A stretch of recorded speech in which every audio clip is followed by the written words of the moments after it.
नमस्कार। आज 27 अप्रैल 2026 दिन सोमवार है। आइए नजर डाल लेते हैं मध्य प्रदेश की बड़ी और जरूरी खबरों पर। आप कहां से एमपी न्यूज देख रहे हैं, कमेंट कर बताएं। पेटीएम पेमेंट्स बैंक का कामकाज 24 अप्रैल से पूरी तरह बंद कर दिया गया है। भारतीय रिजर्व बैंक ने पेटीएम पेमेंट्स बैंक लिमिटेड का बैंकिंग लाइसेंस तत्काल प्रभाव से रद्द कर दिया है।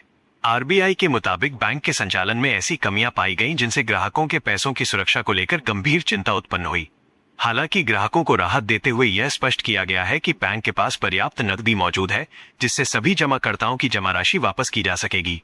इसका मतलब है कि किसी भी ग्राहक का पैसा डूबने की आशंका नहीं है। साथ ही पेटीएम का यूपीआई प्लेटफॉर्म पहले की तरह सुचारू रूप से चलता रहेगा। राज्य सरकार एक ओर जहां सोलर एनर्जी को बढ़ावा दे रही है, वहीं दूसरी ओर पंचायतों और शहरी वार्डों में solar light, solar tree, high mast और सोलर स्टड जैसे उपकरणों की स्थापना पर रोक लगाने का निर्णय लिया गया है।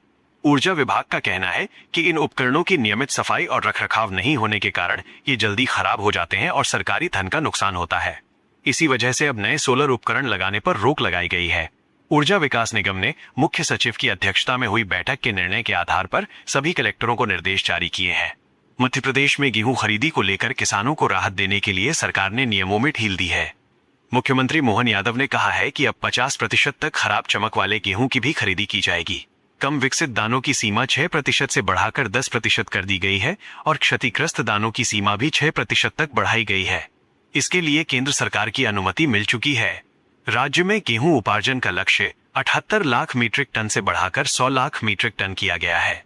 खरीद केंद्रों की क्षमता भी बढ़ाई गई है और स्लॉट बुकिंग की अंतिम तिथि 9 मई तक कर दी गई है। मध्य प्रदेश के लगभग 40,000 सरकारी कर्मचारियों के वेतन और एरियर से जुड़ा मामला अब सुप्रीम कोर्ट पहुंच गया है। राज्य सरकार ने हाई कोर्ट के उस फैसले को चुनौती दी है जिसमें 3 साल के प्रोबेशन पीरियड के दौरान कम वेतन देने के नियम को असंवैधानिक बताया गया था। सरकार की विशेष अनुमति याचिका फिलहाल सुप्रीम कोर्ट की डिफेक्ट लिस्ट में है, जहां कुछ तकनीकी खामियां पाई गई हैं। सरकार को इन्हें सुधारने के लिए 90 दिनों का समय दिया गया है। वहीं कर्मचारियों ने कैविएट दाखिल कर दी है ताकि सुनवाई के दौरान उनका पक्ष भी रखा जा सके। यात्रियों को सस्ती बड़ी ई सुविधा देने के लिए पश्चिम मध्य रेलवे के भोपाल मंडल ने बड़ा फैसला लिया है। मंडल से चलने वाली 10 प्रमुख ट्रेनों में अब पारंपरिक 3 टियर बड़ी ई कोच की जगह 3 एसी इकोनॉमी कोच लगाए जाएंगे। यह व्यवस्था जून 2026 से चरणबद्ध तरीके से लागू होगी। रेलवे के अनुसार इससे ज्यादा यात्रियों को कम किराए में बड़ी ई सुविधा मिल सकेगी। जिन ट्रेनों में ये बदलाव होगा उनमें रानी कमलापति रीवा, रानी कमलापति हजरत निजामुद्दीन, भोपाल सिंगरौली, भोपाल चोपन और भोपाल धनबाद रूट शामिल हैं। महिला आरक्षण के मुद्दे पर भोपाल में सियासी माहौल गर्म हो गया है। प्रदेश कांग्रेस ने महिलाओं को 33% आरक्षण देने की मांग को लेकर बड़ा पैदल मार्च निकाला। ये मार्च प्लैटिनम प्लाजा से रोशनपुरा तक निकाला गया, जिसमें 1000 से अधिक कार्यकर्ता शामिल हुए। मार्च का नेतृत्व जीतू पटवारी और उमंग सिंघार ने किया। कांग्रेस का आरोप है कि केंद्र सरकार जानबूझकर आरक्षण लागू करने में देरी कर रही है और उनकी मांग है कि मौजूदा लोकसभा सीटों पर ही तुरंत आरक्षण लागू किया जाए। मध्य प्रदेश में मौसम का दोहरा असर देखने को मिल रहा है। कुछ जिलों में आंधी बारिश से राहत मिली है तो कई हिस्सों में भीषण गर्मी जारी है। रविवार को मऊ, भोपाल, सीहोर और रतलाम में बारिश हुई, लेकिन इसके बावजूद कई शहरों में तापमान 45 डिग्री तक पहुंच गया। खजुराहो में इस सीजन में पहली बार तापमान 45 डिग्री दर्ज किया गया। नौगांव, सागर, नर्मदापुरम, दमोह और अन्य जिलों में भी तापमान 44 डिग्री के आसपास बना रहा, जिससे लोगों को भारी परेशानी का सामना करना पड़ रहा है। एयर इंडिया की मुंबई भोपाल मुंबई रूट पर संचालित एक फ्लाइट रविवार को तकनीकी खराबी के कारण रद्द कर दी गई। इससे करीब 175 यात्रियों को परेशानी का सामना करना पड़ा। जानकारी के अनुसार फ्लाइट मुंबई से भोपाल पहुंची थी, लेकिन यहां तकनीकी समस्या सामने आने के बाद इसे आगे के लिए रद्द कर दिया गया। अधिकारियों ने बताया कि सुरक्षा कारणों से फ्लाइट को टेक्निकल ग्राउंड किया गया। फ्लाइट निर्धारित समय से देरी से पहुंची थी और दोपहर बाद लैंड हुई थी।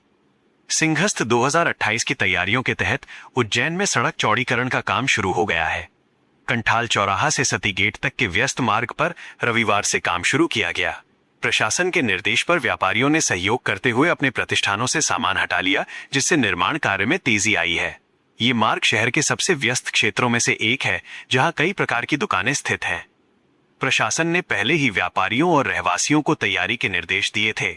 मध्य प्रदेश के खंडवा जिले में एक भीषण सड़क हादसा हो गया, जिसमें 3 युवकों की मौत हो गई और 2 अन्य गंभीर रूप से घायल हो गए। ये हादसा पिपलोद क्षेत्र के गुड़ी लुन्हार गांव के पास हुआ, जब एक तेज रफ्तार कार अनियंत्रित होकर दीवार से टकरा गई। टक्कर इतनी जबरदस्त थी कि कार के एयरबैग खुल गए और वाहन बुरी तरह क्षतिग्रस्त हो गया। सभी युवक एक बारात में जा रहे थे। मृतकों की पहचान मोहित, पुष्पेंद्र और ऋतिक के रूप में हुई है। घायलों को अस्पताल में भर्ती कराया गया है, जहां उनका इलाज जारी है।